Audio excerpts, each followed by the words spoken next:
我总有一种很陌生的感觉，毕竟已经有很长一段时间没有讲自己熟悉的语言了。原本想说在工作室录下这些文字，可惜这支影片终究来不及完成，所以一言再言，到了5月，我已经在德国生活2个月的时间。OK，把时间线拉回到去年，大概2022年，也就是前年的时候，我就开始在做交换学生的准备。可是那段时间，疫情一直担任一个搅局的角色，心想着要是交换到对方学校，却只能透过远距上课，加上染疫的风险比台湾更高的话，那么交换也许就失去了意义。随着疫情暂缓的2023，我丢了申请，直到去年10月的时候，我才知道自己申请通过。那在写这段文字的时候，我除了一边在做非常繁琐的文书资料之外，还要处理自己的个展。对，当然还有搬家。要说交换最困难的地方嘛，我觉得就是跑文书资料跟很多流程，而且你只要不小心漏了一个东西，搞不好就前功尽弃。我想很多人就觉得跑这些流程实在太麻烦，所以就打消了想要出国读书的念头。我其实也是挣扎了很久，因为拖延症真的是一个很恐怖的东西。可是想一想，如果再不把握机会，也许未来真的会感到很后悔吧。想要多看点东西，想要多学点东西，就毅然决然的去做吧，无论是不是跟自己所预期的一样。所以欢迎收看我在德国学摄影的这段日子。来聊聊出发当天吧。很少有机会坐飞机出国，更别说是大长途飞机，15小时左右的直飞航班，被固定在一个长宽高1公尺以内的空间里，伴随着前后左右接连不断的咳嗽声、小孩的哭闹声。即使看了3部电影，距离抵达的时间还有好久好久。各位贵宾，欢迎抵达法兰克福。为了安全起见，在紧急安全带的指示灯没有熄灭前，请不要解开安全带离开座位。同时，在打开座位双方的行李柜时，请特别留意，以免行李滑落下来。半睡半醒之下，我在2月29号早上6点半抵达法兰克福机场。当时的气温是-0度，在星巴克买了要价16欧元的拿铁搭配咖啡，看到数字的时候，比喝完咖啡还要清醒。搭乘 ICE 从法兰克福前往 Stuttgart， 在这1小时的车程，看着车窗外的风景，依然会有一种很不可思议、很不真实的感觉。我人在德国了耶！我常在想，自己大概需要花多少的时间才会去完全适应一个新的环境。虽然在出国之前就已经有做很多功课，去问很多人，但是也真的要到抵达之后才会产生我知道会很难，但没想到会这么难的想法。像是办户口、你的电信、网路，还有最重要的 T0账户。不过搭配德国的行政效率，你就可以去发现说，哇，过往在台湾怎么可以过得那么方便，怎么可以这么幸福？3月1号抵达了宿舍，安顿好行李，迎来的是从房间窗户外形塑的光线。即便在只有个位数的室温下，却显得如此温暖。接下来谈谈我交换到的城市 Stuttgart， 位于德国西南部，是巴登符腾堡邦的首府，在德国是第6大的城市。1920年代 Stuttgart 是德国国民政府的所在地，到了2战期间，市中心几乎被空袭，完全摧毁。所以在中央车站旁的王宫广场 Schlossplatz 都是战后修复的模样。作为刚抵达这座城市不久的观光客来说，认识 Stuttgart 最好的方式就是先从所谓的打卡景点开始逛起吧。斯图加特市立图书馆 Stadtbibliothek， 建筑设计构想来自1999年的韩国建筑师运永义，于2011年竣工后，成为斯图加特的一大景点。斯图加特电视塔 Fernsehturm Stuttgart， 高度约216公尺，于1956年落成，是全球第一座以钢筋混凝土建造的电视塔，这也是这座城市最高的建筑。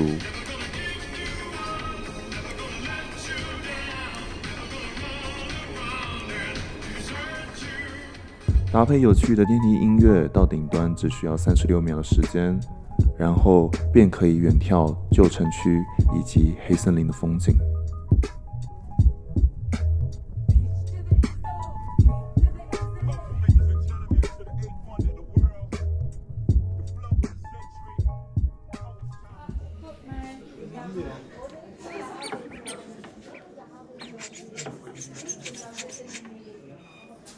宾士博物馆 Mercedes-Benz Museum。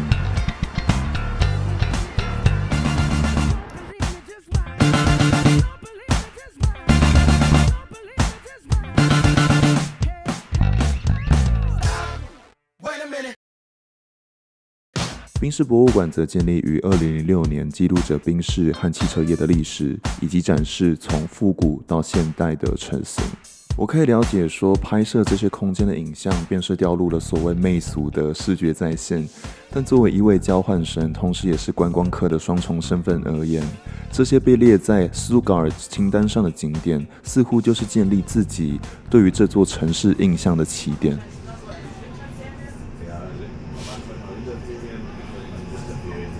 Metzstraße, Südwestrundfunk。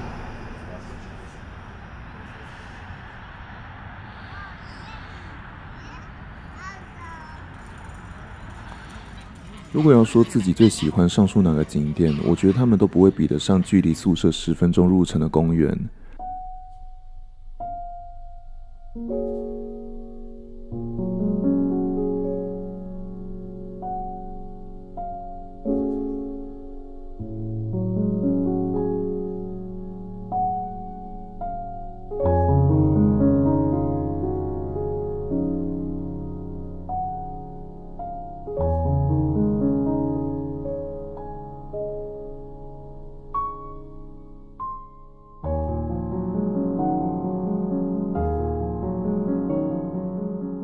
周末只要是好天气，公园经常是人满为患。在游乐园嬉戏的孩子，打乒乓球的年轻人，野餐烤肉的家庭，以及享受日光浴的人们。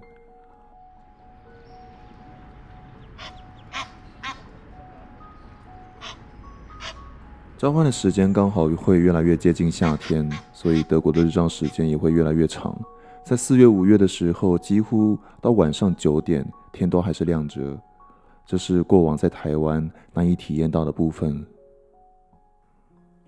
至于说在德国生活近2个月左右的时间，会感受到什么样的文化冲击吗？先从交通开始说起好了，毕竟每天都会搭车，像是搭巴士啊、搭电车、U-Bahn、S-Bahn 就没有刷卡制，想进站出站随你便。天底下怎么会有那么好的事情？对的，在德国搭乘大众交通运输就是采取新人制。那也因为这个制度，所以很多人就想说，反正没买票也不会怎么样。当然，有时候就会遇到站务人员随机验票的时刻。如果没有买票被抓到的话，就必须要付上60倍车票的罚款。所以我买 Deutschland Ticket 德铁月票，只要给验票员出示这个 QR code 就行，算是吃到饱的概念。除了 ICE 列车以外的火车、地铁跟公车都可以搭乘。再来就是德国外食的消费超高，在德国只要在外面吃饭，例如最常见的麦当劳好了，一个套餐就要10欧元。也许久久吃一次没问题，但对预算非常有限的学生来说，确实是一笔不小的开销。所以这段期间就是要学会在超市买菜，并且从烹饪零基础慢慢进步到知道怎么把食物给煮熟。毕竟，这也不是烹饪频道，所以摆盘跟好不好吃的部分就不特别做讨论了。以及不得不提的德国人的饮酒文化，我会说德国人是外冷内热的民族，他们平常在公共场合就是一副给你臭脸的表情，但只要下班了，大家一起到酒吧开瓶啤酒喝，渐渐的你会发现，他们突然变得很没有距离感，甚至会觉得异常亲切。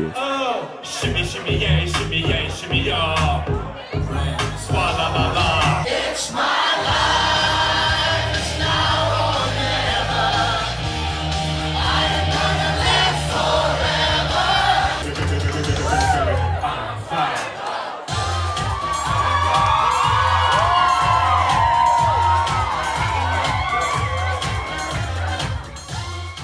例如这间酒吧刚好在周三举办了卡拉 OK 活动，就会看到不同的人点播不同曲风的歌，所有人都非常投入在这欢愉的气氛当中。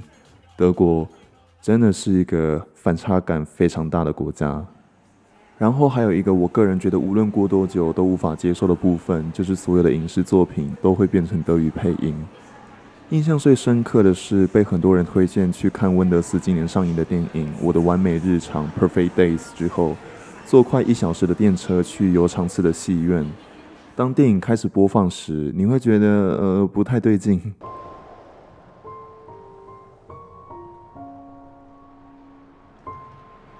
Auf dieser Welt gibt es so viele Welten. Manche scheinen verbunden zu sein. Sind sie aber nicht. Fließt er am Ende ins Meer? Wollen wir hin? Nächstes Mal. Wann nächstes Mal?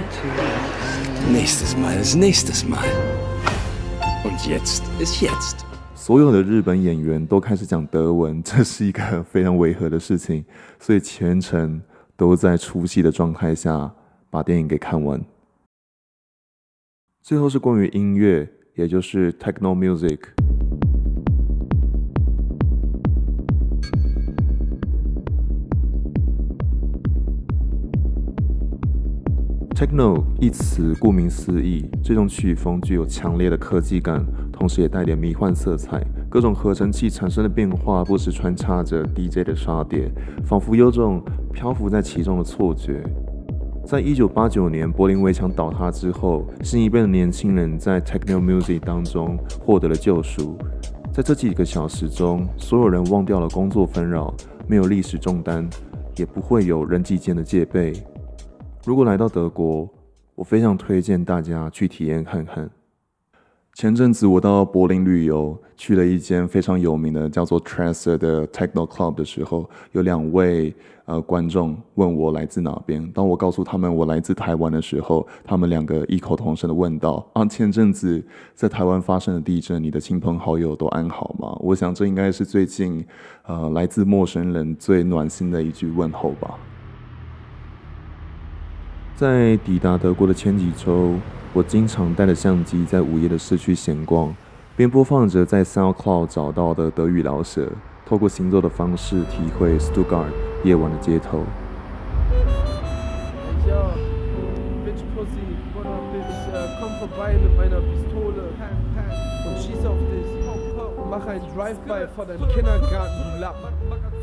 当天晚上下了一场雨，带点潮湿的空气。我来到平常人满为患的新王宫广场以及中央车站 Hauptbahnhof， 去感受 Stuttgart 的另一种风貌。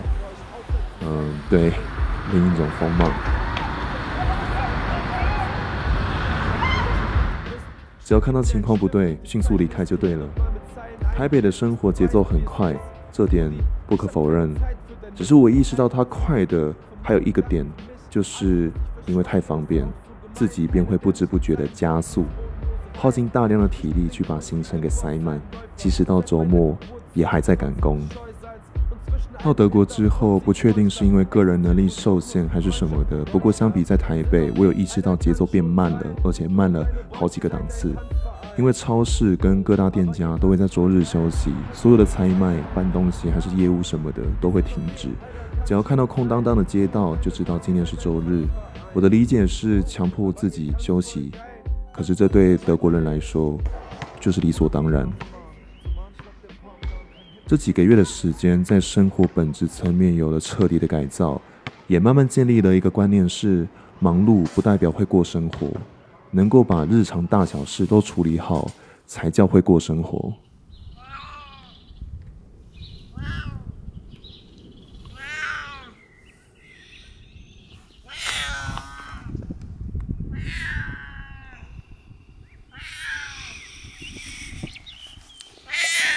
老实说，影片到现在聊那么久，都还没有提到摄影这个主轴，所以我在德国学摄影，到底学了什么样的东西？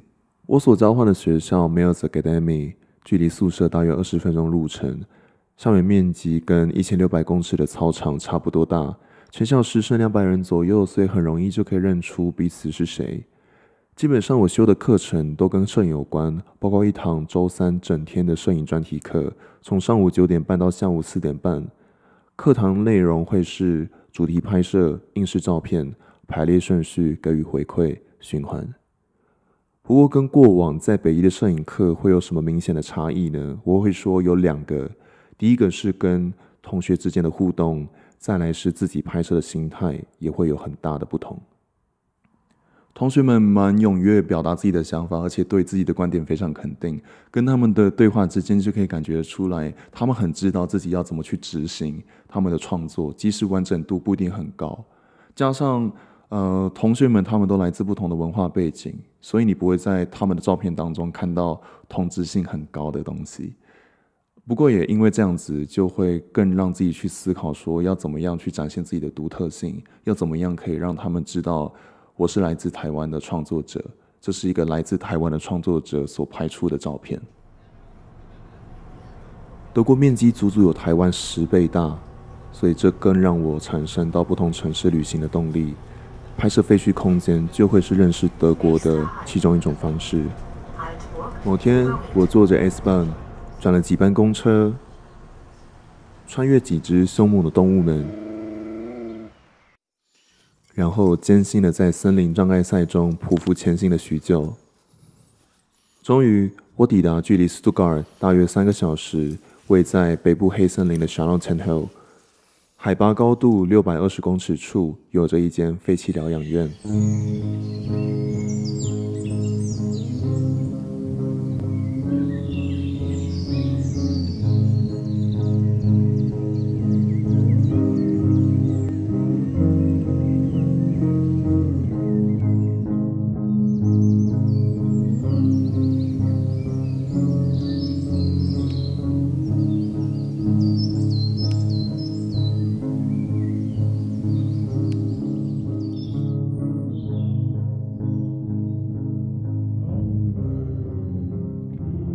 1907年，在福登堡州人民疗养协会的赞助下，在 Kambach 这座城市附近的 Charlottenhill 建立了一座医治肺结核的疗养院。直到1973年，疗养院因为不再需要肺病诊所而关闭，而后其空间经多次转手，然而依然转型失败，并于2021年被 Hof 地方法院强制拍卖，直到现在依然处于废弃的状态。由于进入废墟不算困难，所以空间里充满着各种涂鸦、被捣毁的物件以及散落一地的玻璃碎片。要不是透过文献得知此空间曾经是疗养院，或许对所有人而言，这就是再普通不过的废墟，就像是被彻底掏空、失去灵魂的躯壳。在回程的3个小时车程中，我思考着，原来新鲜感之于自己是这么重要的东西。与其说学摄影是来自于教育体系手把手的带领着学生做实务操作，我觉得换了一个环境学习，更重要的是让自己变得主动去寻找感兴趣的素材。之前有听过一个很有趣的讨论，就是关于绘画跟影像的创作，他们的差别在哪边？来举一个例子好了，如果给绘画跟影像创作者1个月的时间，请他们发表一件作品，那绘画创作者就会花1个月的时间，在一张画布上去寻找他要的构图、颜料的选择跟笔触的经营。那影像创作者就会背着他的摄影器材，花了1整个月的时间，在不同的城市、不同国家到处旅行，去寻找一张最适合的快门。我想，即使对摄影具备着某种强烈的求知欲，然而习惯生活已久的街景时，并会产生忘记该怎么按下快门的犹豫不决。自从来到德国之后，我感觉到自己的某种潜能被打开了，虽然不能保证这是否为某种异国情调的渲染之下所产生的迷恋，不过我深信，唯有多处去看，去感受未知的风景，在对的时机按下快门，才知道这是不是自己想要的东西。Oh, my life is falling apart. Maybe no one will know if I disappear.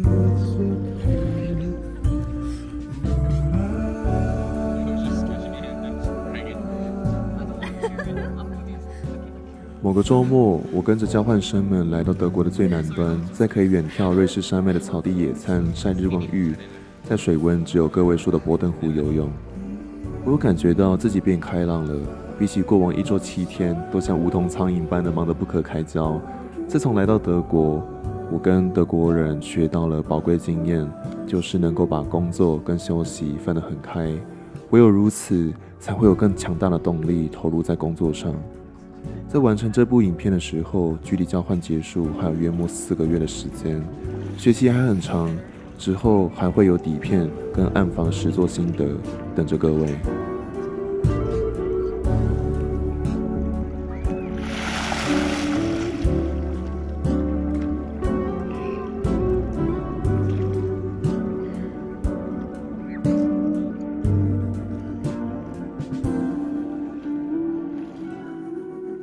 I can't be your love, 'cause I'm afraid I'll ruin your life. 影片的最后，我想跟大家分享一个最常被提到的问题，也是最困扰的问题，就是语言障碍这件事情。在抵达前跟抵达后，我最在意的就是语言，毕竟不会讲德语的我，在抵达德国的前1个月，无论是点餐、买东西、处理行政，甚至随机在路上被路人搭话，我都只能在一个比手画脚的情况下，迅速的把事情给解决。所以要说，前1个月我遇到最大的课题是什么？就是如何去处理孤独。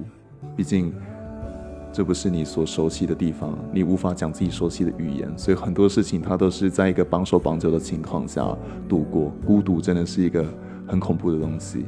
不过也幸好，我所交换的学校，他们只要是有交换学生，都会切换成英语模式，所以是不至于遇到完全听不懂的情况下。不过，当同学们他们私底下聊开的时候，又会默默的再把它切换成德语模式，直到可能其中有一个同学他发现我是以一个完全很疑惑的方式在看着他们的时候，他才会去提醒其他同学说 "Excuse me, English please." 世界又再度和平了。我会觉得说，确实，如果你不会说对方的语言，那你确实少了很多交流的机会，你没办法跟他们非常的紧密。不过，也不代表说就是你没有其他的方法，毕竟可能英文也是一个可以跟他们进行交流的机会。不过也不用去担心说自己因为怕文法或者怕讲错话，或者是会讲得很慢，所以选择沉默。我会觉得说，人的适应毕竟是很强大的，你还是要鼓励自己好好去表达自己的想法，再慢也好，不通顺也好，至少你要尝试，否则就失去了交流的意义是什么。所以对我来讲，我觉得我学到最多的就是让自己变得勇敢，去让自己去感受，不要在一个非常轻松的方式去学习，而是要给自己一点挑战。所以如果有对于交换有感兴趣的各位，我很希望也很推荐你们可以去尝试看看，到国外走一走，就算是把它当作是几个月的长假，我觉得都非常值得。以上影片就到这边告一段落，感谢各位的收看，我们下次见。